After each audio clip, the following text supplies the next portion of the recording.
Hello, at 12:56 p.m. on October 16, 2022, a 911 dispatcher suddenly received a strange call. There was no one speaking on the other end of the line, only continuous sounds like a small scream. The 911 dispatcher asked, "What are you reporting? What do you need to report?"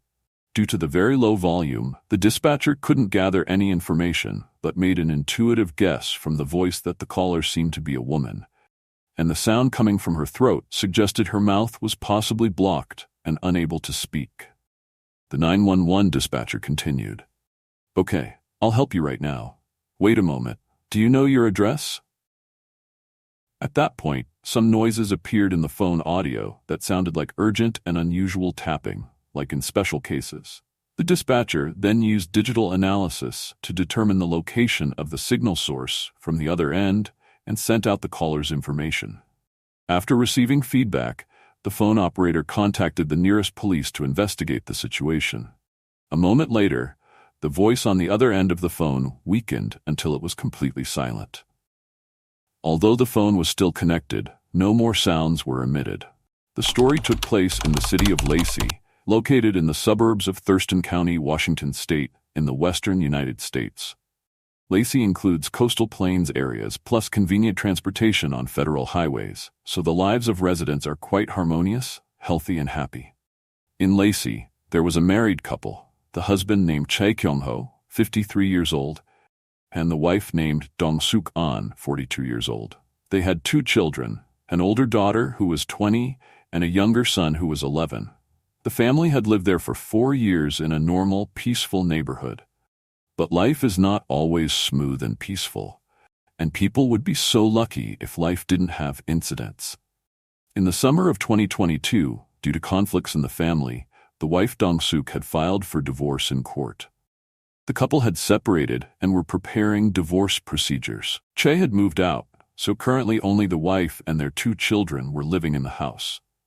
Chae still occasionally visited to do laundry and take care of the kids.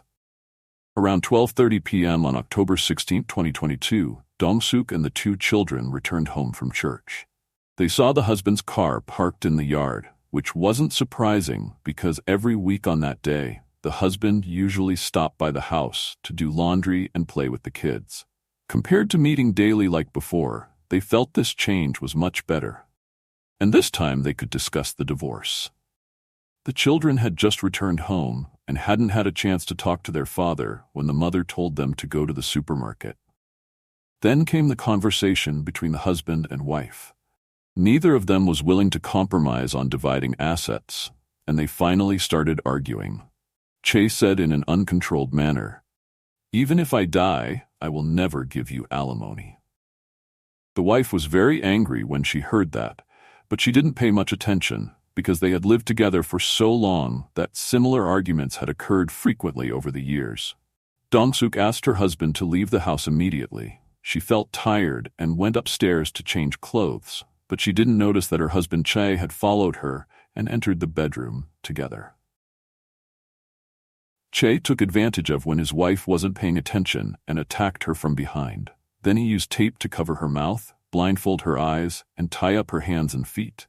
After doing that to his wife, Chae temporarily left. How could a man suddenly go crazy like that? What did he want? Was he drunk? Such questions kept swirling in the wife's head. His wife fell into a state of extreme fear. The only thing she knew now was that her husband was going insane. In her panic, she remembered the Apple Watch she was wearing on her wrist. She hurriedly sent an emergency alert message to a friend and her older daughter, while also calling 911 to report to the police. At that time, she couldn't talk and could only hope for a chance of survival. And the phone call at the beginning of the video was made by her. At that moment, her eyes and mouth were tightly sealed with tape. Her hands and feet were tied up. She was alone in the room. Dong-suk struggled and tried her best to send out a rescue message to the outside world. Fortunately, a police car had been dispatched. But unfortunately, the husband had just returned. Surveillance video from the neighbor across the street showed Chae driving into the garage and dragging Dong-suk from the bedroom downstairs. That's when he discovered the watch on her wrist was still connected to 911. He felt it wasn't good and thought he needed to resolve it quickly, so he took off the watch and smashed it hard with a hammer several times. He even hit Dong-suk's wrist a few more times. Then he made her drink some unknown drug, dragged her into the trunk of the car, and continued driving away from home. The surveillance video showed a police car coming to investigate happened to pass by Che's speeding truck. Because the police were in a hurry to carry out an important task, they did not stop to question the speeding vehicle in the residential area. Che's car successfully drove out of the area and headed towards the mountain range. At the same time, the police car had arrived at the wife's house. They didn't know what had happened here. It could be robbery, kidnapping, or murder. They approached the front door and called out loudly, "This is the police. If you're inside, let us know." The police's call immediately caused the neighbors' dogs to bark loudly everywhere. After entering, the police saw a smashed Apple Watch lying on the ground, still connected to 911. There was no one in the house. The front door and garage were wide open. There were no signs of a struggle inside.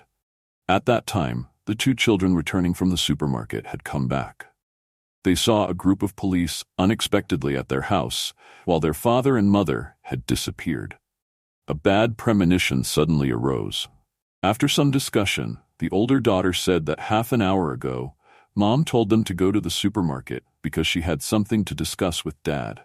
But not long after, the girl suddenly received an emergency message from her mother. Just now on the way home, the girl also saw her father's car passing by. In the subsequent investigation, the police discovered that the family had many reports of domestic violence, with the main perpetrator being the husband, Che. In addition, Dong-suk also had a protection order and a no-contact order against him, but it had been revoked by the court. The police visited nearby neighbors and obtained some surveillance videos. Only then did they realize that the speeding car earlier was driven by the suspect, Che. They immediately launched a citywide manhunt and issued an arrest warrant. On a long road, a car had driven about 11 kilometers from the starting point. It seemed far enough. No one would set foot in that remote forest. In a desolate place, a man and a woman were alone. They had once loved each other and married. They were originally not a lonely couple, but now the love for each other was gone and only hatred remained. Che looked at the surroundings and finally saw a place he liked that looked like a grave. Throughout the journey, Dong-suk was dazed. She felt the car had stopped. Before she could react, she had been dragged out of the car by Che. Then she felt a sharp knife stabbing into her chest. The intense pain quickly made her mind a bit clearer. That's when she realized she may have been taken to an unfamiliar suburban area. She vaguely saw a person with a shovel digging as the sun was setting. The sky became darker, and the hole in front of her grew larger and larger. The wife, with her hands and feet tied and mouth gagged, could only hear the sound of the shovel going up and down. Gradually, a hole was formed. Che dragged Dong-suk into the hole and started filling it with dirt. Perhaps because he had given her drugs, plus the knife wounds in her chest, he thought the wife no longer had the ability to resist and escape. Moreover, burying her alive like this, she would surely suffocate to death. In reality, Dong-suk was still quite lucid at that time. She knew she couldn't escape from such a situation because her hands and feet were all tightly bound. She could feel each shovelful of dirt falling onto her body and face. She could only slightly tilt her head to prevent soil from getting into her nostrils. Luckily, the other party didn't notice her small movement. For a moment, the sound of the shovel also stopped. Dong-suk could clearly feel the pressure of the soil on her body. She felt Chai stomping on the dirt a few times. Then suddenly, something heavier was placed on top, which was a tree trunk that the husband had specially prepared for her. After doing all of the above, he returned to the car, while Dong-suk was buried underground, relying only on thin air to survive. After hearing the car engine start, she began trying to twist her body. First, she tried to free her hands from the duct tape, then pulled off all the tape around her eyes, mouth, and ankles. The above process took hours. The pain in her chest was getting heavier, but she didn't care about that. She slowly moved up from the soil. Just as she poked her head out, she saw her husband's car not far away. There was a layer of fog on the car window. The car light was on, providing the only light for the dark area. The feeling at that time was terrifying. After a while, she knew her wounds couldn't be delayed any longer. She used all her strength to push the tree trunk away and crawl out of the hole. After climbing out, she ran in the opposite direction of the car. About 20 to 30 minutes later, she saw a house. It was 12:52 a.m. by then. She didn't need to think and knocked on the door, then went in and told the homeowners everything she had been through.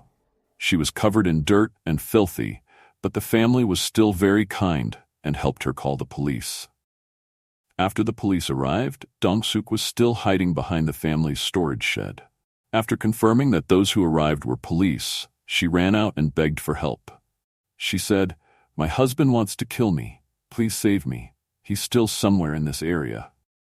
After seeing the dirt on her body, bruises, and remaining duct tape marks, the police believed her. Then they helped clean her wounds and took her to the hospital. Let's review the map of the incident route together. This is Dong-suk's house.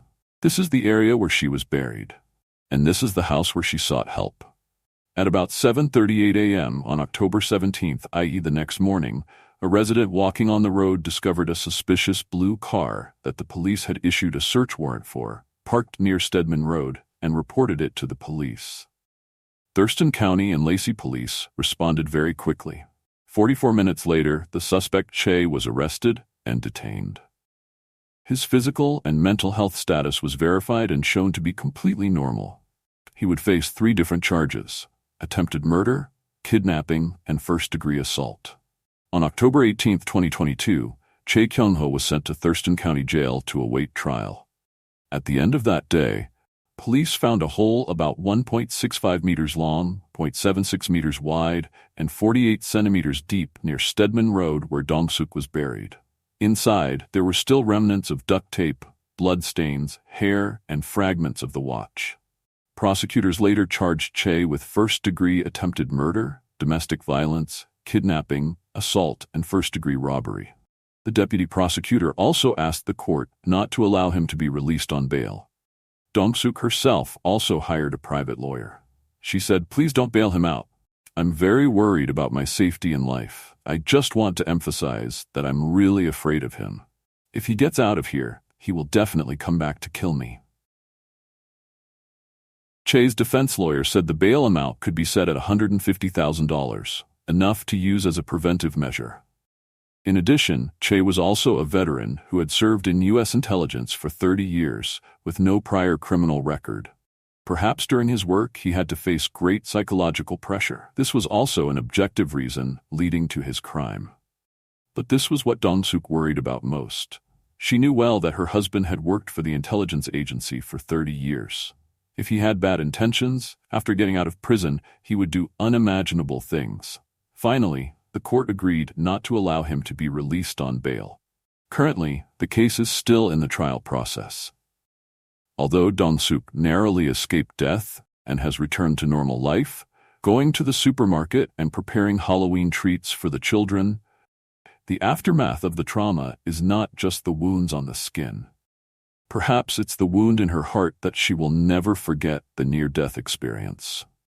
Looking back at the whole case, Che's decisive and patient methods are truly terrifying. Dong-suk's call to the police to save herself when in danger makes the incident even more dramatic. When something unfortunate happens to us, let's try to stay calm and use everything we have to solve the problem. Let's have faith in life, because there are many good things waiting for us outside. Today's video ends here, and I'll see you in the next videos. Goodbye.